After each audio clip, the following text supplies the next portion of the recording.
Hi guys, welcome back to the channel. This is the S20 FE review and I'm going to cut straight to the chase. And if you are considering purchasing the S20 FE, especially for Christmas, then just go and buy it. You will not be wasting one bit of money. I've had the pleasure of using this for a whole week and it is a really good smartphone. A huge thanks to Vodafone as well for sending me this out as a review unit. Check out the links in the description below, guys. You might be able to get a good deal for Christmas. And that's it, my review is done. Thank you very much for watching. I'll see you soon.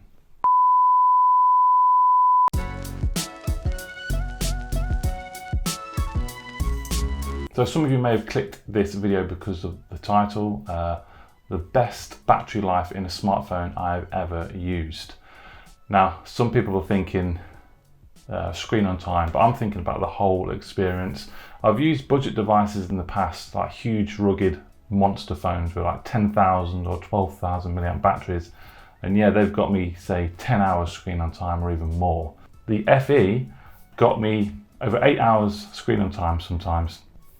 Yes, that's less than what I've had before, but the overall experience, it's got the latest 865 Snapdragon chipset, 6 gigs of RAM, a Super AMOLED 1080p display with 120 Hz refresh rate.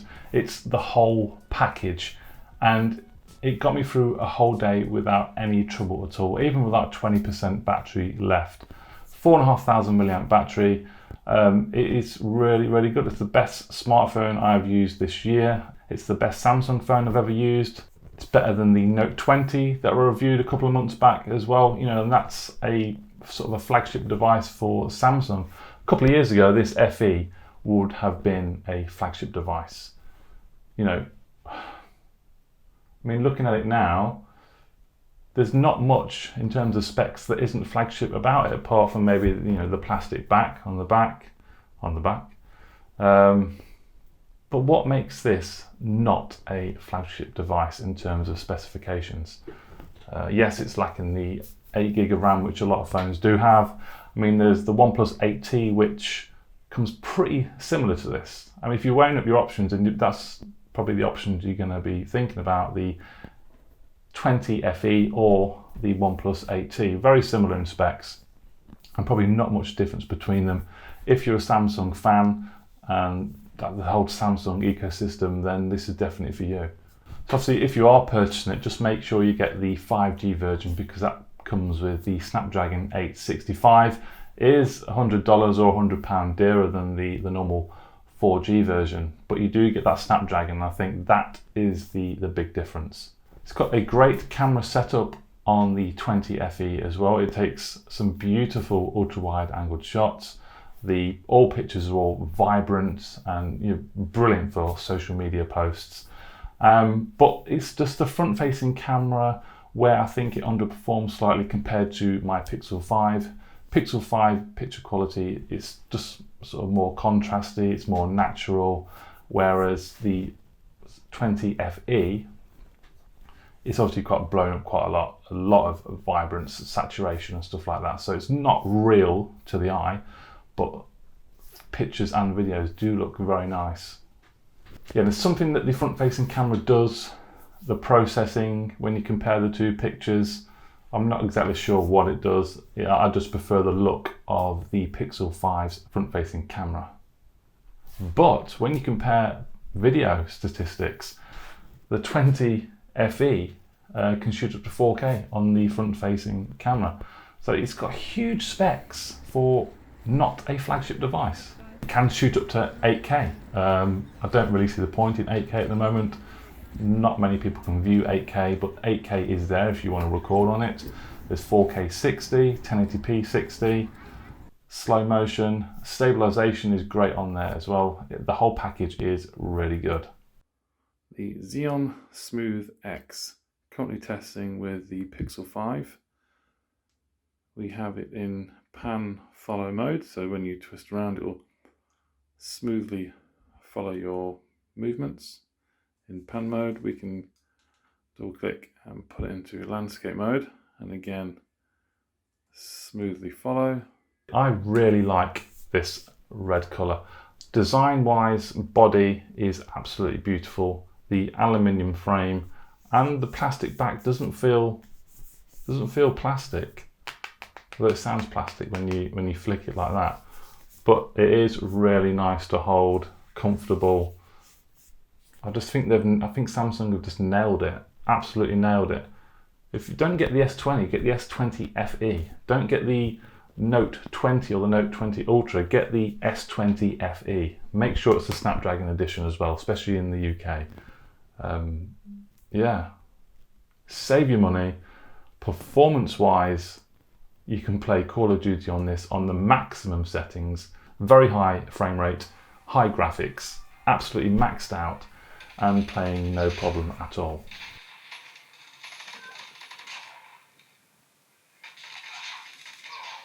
You have dual speakers, you have one firing down at the bottom and you have one on the top as well, and equally kicking out the same amount of power in terms of audio and frequencies as well. That's another great thing I like about that phone as well.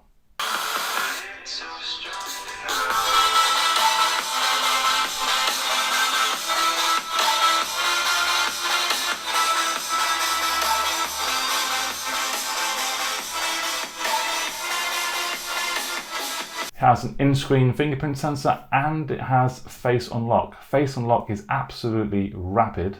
When you do get into darker rooms and conditions, sometimes it doesn't unlock, but you do have the fingerprint sensor there to help you out. I'm not a big fan of fingerprint sensors on the screen or under the screen, whatever you want to call it. I do prefer the reliable fingerprint sensor at the back. If that's one thing I could change, then that's what I would change about the S20 FE. But when you're using both the face unlock and the fingerprint sensor, you're unlocking it pretty much immediately, whichever fails anyway.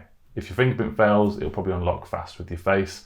If it doesn't do your face, bang, you do it with your thumb. With the Pixel 5 though, you've only got the fingerprint sensor, but it's on the back and it's the most reliable fingerprint sensor I've ever used. It just unlocks straight away. See that? SIM card and SIM card on the other side as well. This offers dual SIM, and you can also squeeze an SD card in there as well. Obviously without dual SIM, you have to take the other SIM card out. But you can have dual SIMs, and I've had Vodafone and EE in there at the same time. And both performing equally as well. Obviously you can choose if you use mobile data on that SIM, or you can choose one SIM for phone calls and one SIM for text. You can really mix it up. Yeah, so thank you very much for watching, guys. Please subscribe to my channel if you've enjoyed this content and see further smartphone reviews in the future. Buy it. There'll be links in the description below to take a further look. It is a fantastic smartphone. Unfortunately, I haven't had the pleasure to obviously test the Poco X3, which is supposed to be a really good, affordable smartphone with great specs. So I can only review and tell you honestly about the phones that I have used, and this is superb. And if I was to change anything on here, I'd put a fingerprint sensor on the back and improve the front-facing camera for pictures. That's it. Thank you very much for watching. Please give this video a thumbs up, subscribe, and I'll see you soon. Bye-bye.